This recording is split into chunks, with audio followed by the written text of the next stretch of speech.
Investment का ना बड़ा ही सिंपल रूल है, never put your all apples in one basket. इसका सिंपल मीनिंग ये होता है कि आपको अपने पोर्टफोलियो का, अपने इन्वेस्टमेंट का अच्छा डाइवर्सिफिकेशन करना बहुत ज़रूरी है, जिसके लिए ये तीन फैक्टर्स बहुत इंपॉर्टेंट है।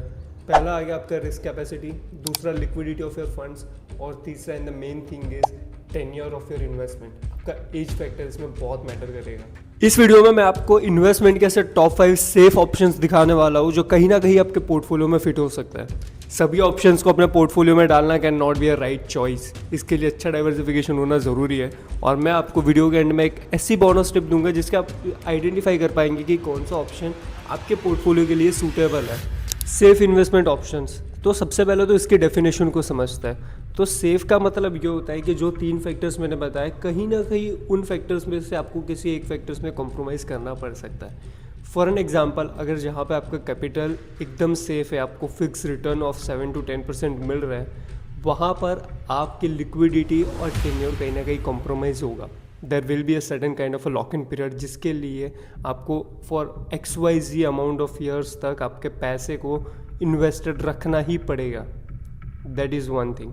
सेकेंड, अगर जहाँ पे आपको लिक्विडिटी और टेन्योर कम मिल रहा है, वहाँ पे कहीं ना कहीं रिटर्न्स आपके कॉम्प्रोमाइज़ हो सकता है। सो बिना टाइम वेस्ट करे सबसे पहले चलते हैं पहले ऑप्शन की तरफ, जो कि है bank FDs. One of the most trusted investment option जो काफ़ी सारे फैमिलीज प्रेफर करते हैं।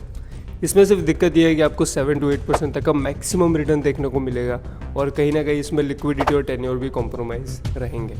फॉर एन एग्जाम्पल, आप किसी बैंक के पास 7 ईयर्स के लिए FD करवाते हैं with interest of 7.5% per annum. अगर आपको उसके पहले पैसों का ज़रूरत पड़ गया या फिर आपको अपने पैसे विड्रॉ करना है, तो there is certain penalty and exit charges will be applied to your investment, जो आपको पे करके आपके FD को तुड़वाना पड़ सकता है।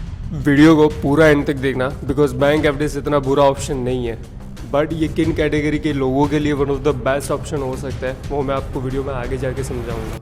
दूसरा ऑप्शन है public pro dividend fund, PPF। कहीं ना कहीं आपने इसके बारे में तो सुना ही होगा।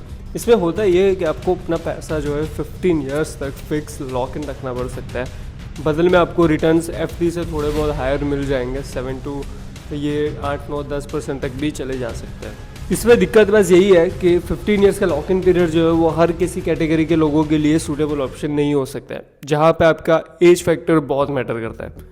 और दूसरा, आप इसमें एक साल में मैक्सिमम 1.5 लाख तक ही इन्वेस्टमेंट कर सकते हो। और इसके प्रोस की बात करें तो इस पर आपको जो भी इनकम मिलेगी, जो भी आपके इन्वेस्टमेंट पे रिटर्न्स होंगे, that will be tax free returns. आपको उस पर 0% टैक्स पे करना है। और दूसरा, ये गवर्नमेंट बैक्ड इन्वेस्टमेंट ऑप्शन है, जिसकी वजह से इसमें 0 फैक्टर ऑफ रिस्क रहता है। तीसरा ऑप्शन है कमोडिटीज, जिसमें आप गोल्ड एंड सिल्वर में इन्वेस्टमेंट कर सकते हैं। ये one of the trusted and safe investment option इसीलिए है कि गोल्ड ने पिछले 20 ईयर्स में अराउंड 15% का CAGR दिया है, वहाँ पे सिल्वर ने 12% का CAGR दिया है। माना है कि चीज़ें गोल्ड एंड सिल्वर के रिटर्न्स काफ़ी वॉलेटाइल होते हैं, बट आप लॉन्गर ड्यूरेशन के लिए अगर इन्वेस्टमेंट करना चाहते हो तो this is also one of the best option. Gold and silver को आप फिजिकली या फिर डिजिटली दोनों तरीके से बाय कर सकते हो। बस दिक्कत यह है कि आपको फिजिकल बाइंग करते टाइम पे मेकिंग चार्जेस पे करने पड़ सकते हैं। वहाँ पे डिजिटली आप डिजिटल इंस्ट्रूमेंट होल्ड करके आप गोल्ड एंड सिल्वर के रेट्स पे उनको बाई कर सकते हैं। चौथा एंड मेरा पर्सनली सबसे फेवरेट इन्वेस्टमेंट ऑप्शन है म्यूचुअल फंड्स। इसमें रीज़न यही है कि इसमें आपको रिटर्न्स काफ़ी अच्छे देखने को मिलते हैं, like 15 to 20% per annum returns भी आप इसमें एक्सपेक्ट कर सकते हैं। दूसरा, इसमें लिक्विडिटी बहुत अच्छी रहती है। अगर आपको बीच में कभी इन्वेस्टमेंट के टेन्योर में पैसों की ज़रूरत पड़ गया तो आप उसको अच्छे से रिडीम करके आप अपने बैंक अकाउंट में विदिन 2 to 3 डेज आप ले सकते हैं।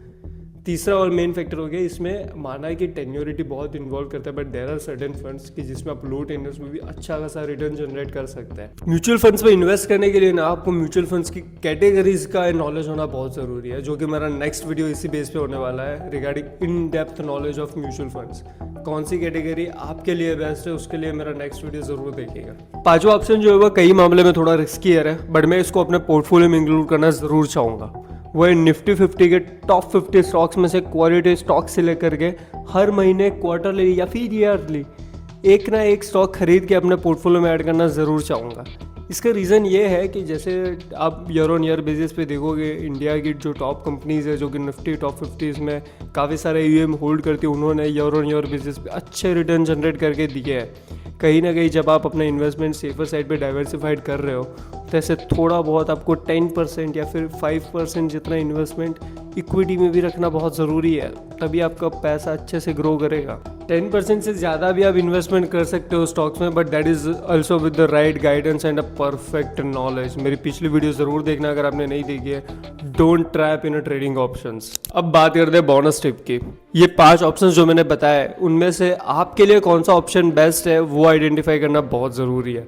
फॉर एन एग्जाम्पल, अगर आप 40 ईयर्स के वर्किंग प्रोफेशनल हो और आपके 2 बच्चे हैं, ठीक है, फॉर एन एग्जाम्पल, तो आपके लिए सबसे बेस्ट ऑप्शंस यहाँ पे म्यूचुअल फंड्स या फिर बैंक एफडीज हो सकता है, जिसमें आप पर्टिकुलरली गोल आइडेंटिफाई करके इन्वेस्टमेंट कर सकते हैं। जैसे आपके चाइल्ड के एजुकेशन के लिए आप एक certain amount of SIP start कर सकते हैं म्यूचुअल फंड्स, या फिर अभी आपके पास अगर कुछ अमाउंट पड़ा हुआ है तो उसको आप फिक्स डिपॉजिट भी कर सकते हैं बैंक के साथ for future perspective and your future goals. दूसरा, अगर आप अभी एज में यंग हो और आपकी एज अराउंड 20, आप अपने 20s में हो या फिर 20 to 30s में हो, तो उसके लिए बेस्ट ऑप्शन आपका मेरा 4 and 5th रहेगा, म्यूचुअल फंड्स एंड दूसरा स्टॉक में SIP या फिर अच्छे क्वालिटी स्टॉक्स को बाई करना। ठीक है, ये दोनों ही ऑप्शंस आप प्रेफर कर सकते हो फॉर लॉन्गर ड्यूरेशन। आपको कहीं ना कहीं आपके ओल्ड एज में आपको अच्छे खासे रिटर्न जनरेट करके दे सकता है। दूसरा, मैं उन लोगों के लिए बात करना चाहूँगा जिन्होंने अपना इन्वेस्टमेंट ऑलरेडी FDs या फिर म्यूचुअल फंड्स या फिर स्टॉक में डाइवर्सिफाइड करके रखा हुआ है और उनको और इन्वेस्टमेंट ऑप्शन सब चाहिए, तो वो गोल्ड एंड सिल्वर की तरफ भी जा सकते हैं। कमोडिटीज़ को अपने पोर्टफोलियो में ऐड करना can never be a wrong choice. वो आपको लॉन्गर ड्यूरेशन में अच्छे रिटर्न जनरेट करके देगा ही देगा।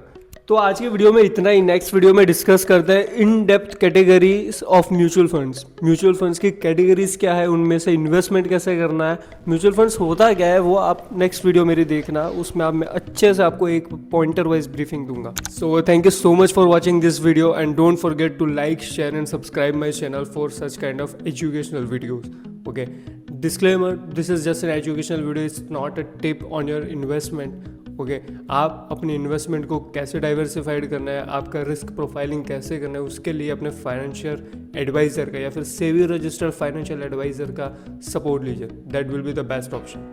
Thank you.